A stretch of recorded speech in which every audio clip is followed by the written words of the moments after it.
অনেক প্রবাসীর পাসপোর্টের মেয়াদ শেষ, কিন্তু নতুন পাসপোর্ট বা নবায়নের আবেদন মাসের পর মাস ঝুলে আছে। আর সেই ভোগান্তি কমাতেই এবার গুরুত্বপূর্ণ নির্দেশ দিলেন হাইকোর্ট। রোববার বিচারপতি মোহাম্মদ হাবিবুল গনি এবং বিচারপতি সৈয়দ মোহাম্মদ তাজরুল হোসেনের সমন্বয়ে গঠিত হাইকোর্ট বেঞ্চ প্রবাসীদের নতুন পাসপোর্ট ও নবায়নে ঝুলে থাকা আবেদন দ্রুত নিষ্পত্তির নির্দেশ দিয়েছেন।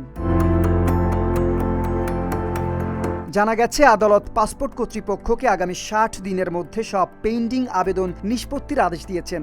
একই সঙ্গে এই আদেশ বাস্তবায়নের অগ্রগতি জানিয়ে ৯০ দিনের মধ্যে আদালতে প্রতিবেদন জমা দিতে বলা হয়েছে। প্রবাসীদের পাসপোর্ট আবেদন দ্রুত নিষ্পত্তিতে প্রশাসনের নিষ্ক্রিয়তা কেন বেআইনি ঘোষণা করা হবে না সে বিষয়ে ৪ সপ্তাহের রুল জারি করেছে হাইকোর্ট। সংশ্লিষ্ট ১৪ জনকে এর জবাব দিতে বলা হয়েছে।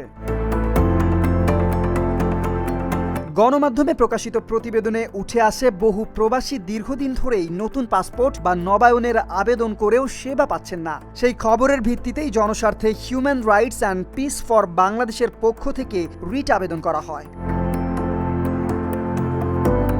অন্যদিকে আদালত পররাষ্ট্র মন্ত্রণালয়কেও গুরুত্বপূর্ণ নির্দেশ দিয়েছেন। আগামী ২১ দিনের মধ্যে দেশের বিভিন্ন হাই কমিশন ও দূতাবাসে চিঠি পাঠিয়ে প্রবাসীদের নতুন পাসপোর্ট ও নবায়নের আবেদন দ্রুত পাসপোর্ট অফিসে পাঠানোর ব্যবস্থা করতে বলা হয়েছে। এ বিষয়ে ৩০ দিনের মধ্যে আদালতে অগ্রগতির প্রতিবেদনও জমা দিতে হবে। আইনজীবী মঞ্জিল মোর্শেদের ভাষ্য, পাসপোর্টের জটিলতায় অনেক প্রবাসী ভিসা নবায়ন করতে পারছেন না। কেউ কেউ চাকরি হারানোর ঝুঁকিতে পড়েছে, আবার অনেকেই অবৈধ প্রবাসীতে পরিণত হবার আশঙ্কার মুখে রয়েছে। আর এর প্রভাব পড়েছে তাদের জীবিকা এবং দেশের রেমিটেন্স প্রবাহের ওপরও।